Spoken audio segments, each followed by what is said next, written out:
1619 Project, Born on the Water, by Nicole Hannah Jones and Renee Watson. Illustrated by Nicholas Smith. Questions. My teacher gives us an assignment. Who are you? She asks.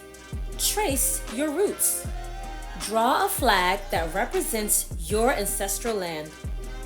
Most of my classmates can count back many generations and learn about the countries where their families came from. They draw their flags, but I leave my paper blank. I do not know where I begin, what my story is. At home, Grandma asks, how was school? I tell her about the assignment, how I couldn't finish it, how I can only count back 3 generations here in this country, where my parents, my grandparents, and my great-grandparents were born. But before that, I do not know. I tell her that I'm ashamed. Grandma gathers the whole family, says, come, let me tell you our beginning. Let me tell you where we're from. What Grandma tells me.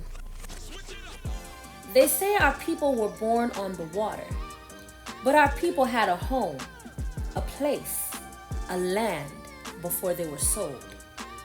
400 years ago in 1619, our ancestors were taken and brought here on a ship called the White Lion, a whole year before the Mayflower arrived. But before that dreadful voyage, there was a time when they did not pray for freedom. There was a time that they did not sing about overcoming. Their story did not begin with whips and chains. They had a home, a place, a land, a beginning. This story is our story. Before they were enslaved, they were free. They had a language. They spoke Kimbundu, had their own words for love, for friend, for family. The kingdom of Ndongo was nestled between the Lukala and the Kwanza rivers on a high plateau in West Central Africa. The people were good with their hands.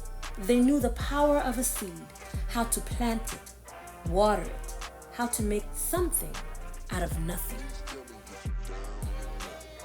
The people were good with their minds, good at math and science.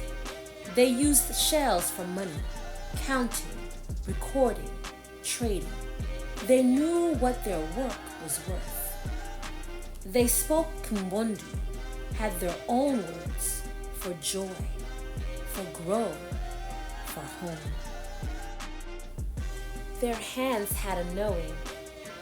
Their hands had a knowing. They knew how to hold a baby close, how to rock the child to keep her from crying. Their hands knew how to mix herbs, how to get the just right flavor for a meal. Their hands knew how to beat and twist and shape iron, how to make gardening tools, armor, and weapons. Their hearts had a knowing. They knew how to make work joyful, how to create rhythm by pounding the tools against metal, knew how to make music to keep them company as they worked.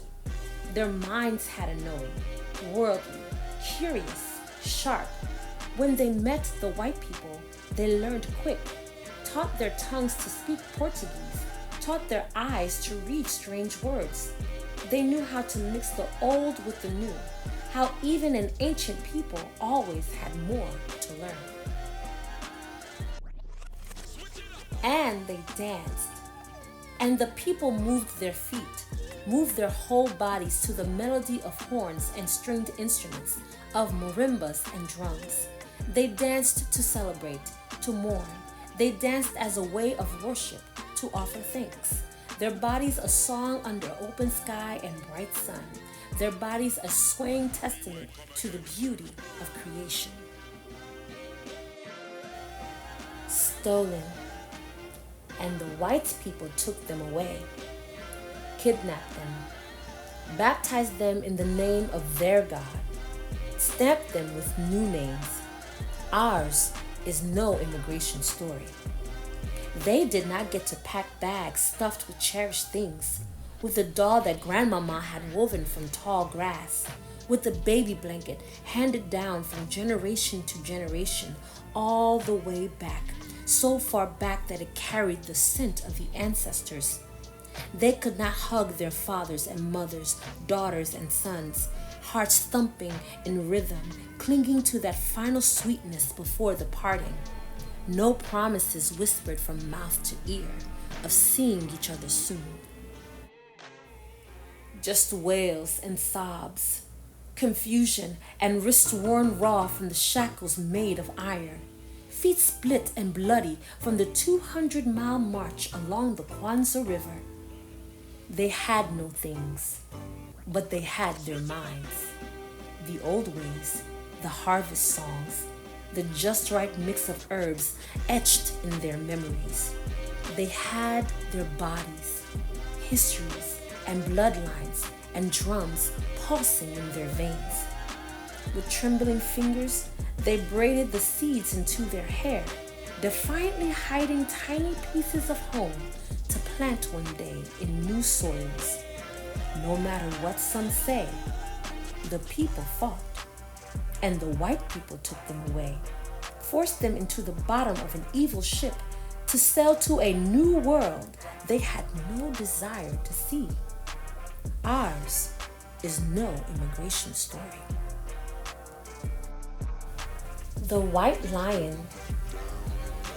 No one knows how long it took before they knew they would never see Ndongo again, never run along the high plateau, or throw their heads back in giggles with their best friends.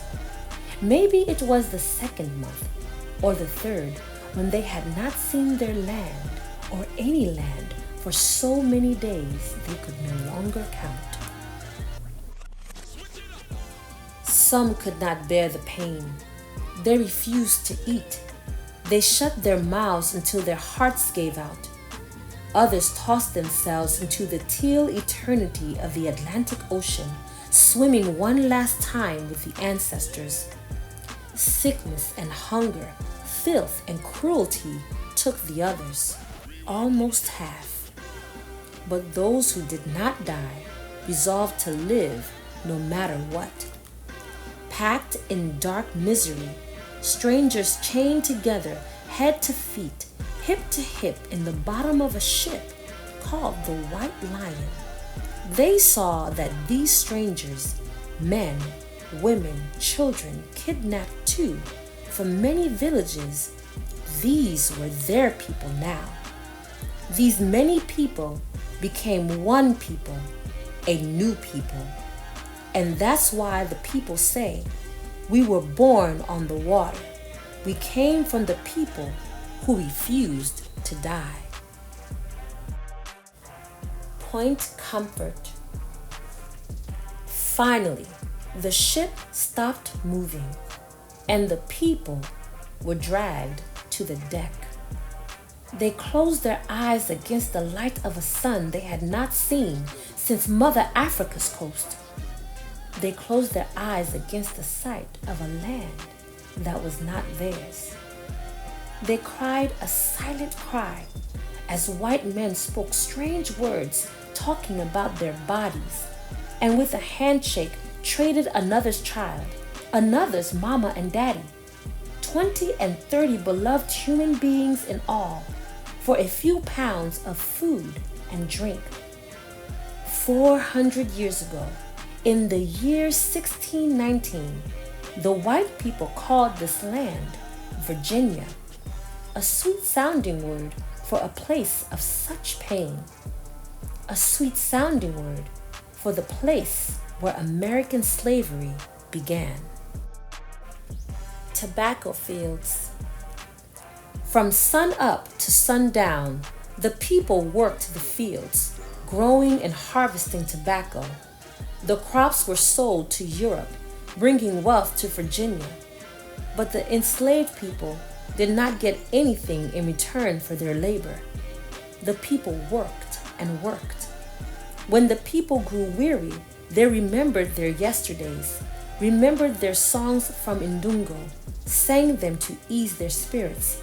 As they sang, they looked into the future, hoped for better days, planted prayers into the heavens, praying, praying, praying for freedom. How to make a home. After a long day's work planting tobacco in the fields, after brutal treatment, after nothing to show for their hard work, sadness would come, a longing for Ndungo, for the mamas, for the daddies, for the friends they could no longer hug and talk with under the warm sun. We are in a strange land, they said, but we are here and we will make this home. We have our songs, our recipes, our know-how. We have our joy. We will love, laugh, sing, and hug our children as tight as you can hold a child. We will survive because we have each other. And so the people planted the seeds they'd carried over the ocean, snuck to visit one another in the dark of night, sang songs, swapped tales of yesterday, remembering. And the people planted dreams of hope, willed themselves to keep living. And the people learned new words for love, for friend, for family, for joy, for grow, for home. We are in a strange land, they said, but we are here and we will make this home. We have determination, imagination, faith. We will survive because we have each other. The Tuckers of Tidewater, Virginia. 1624. Anthony and Isabella, enslaved on the plantation of Captain William Tucker and his wife, Mary Tucker. Two ordinary people, forced to till the soil, forced to build a country they were not from, found a way to build a love for each other, to marry and create a family, a legacy. They did not know their family would be a start of a new people. They were just two ordinary people who had a son, a new beginning, a promise to live on and on. William Tucker. Hope is a promise. Faith that a better day will come. Belief that things will not always be this way. Hope is refusal to give up, to die out. Hope is a child born. Way back then, hope had a name.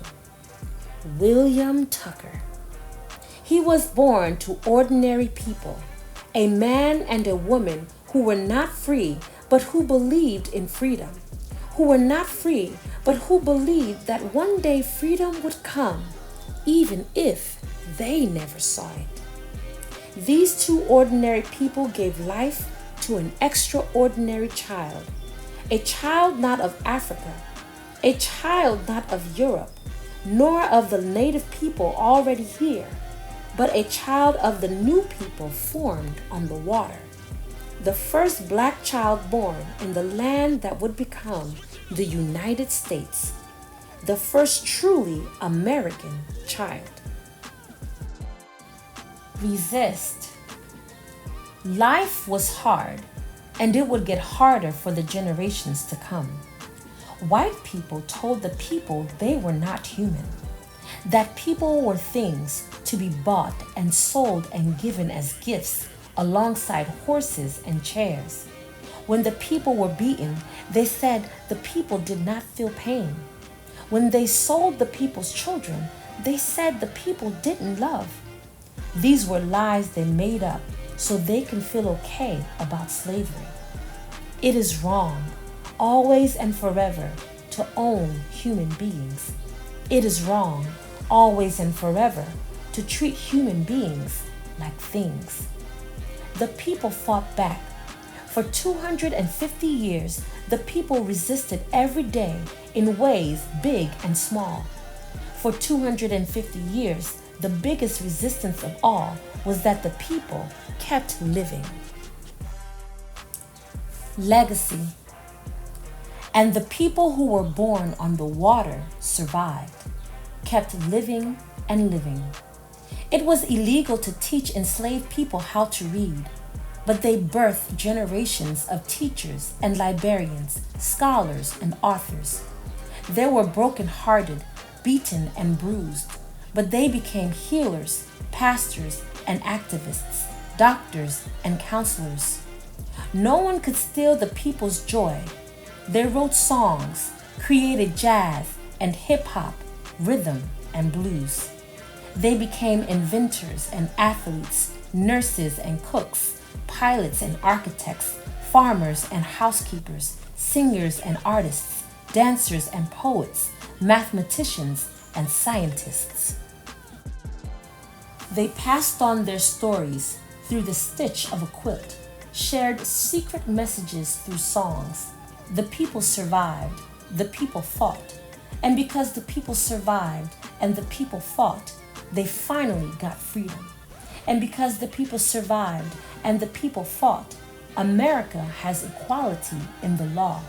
And because the people survived and because the people fought, America began to live up to its promise of democracy. It is the people who fight for this democracy still. Pride. Grandma looks at me and my brother, tells us, this is why we say Black Lives Matter, why we celebrate Black Girl Magic, why we believe we are our ancestors' wildest dreams. Never forget, we are their hope. Never forget, you come from a people of great strength, Grandma says. Be proud of our story, your story. The next day, I go to school, pull out my red crayon, my blue, and my white. I draw the stars and I draw the stripes of the flag of the country that my ancestors built, that my grandma and grandpa built, that I will help build too. And I am not ashamed. I know what my story is, where I am from, where I begin.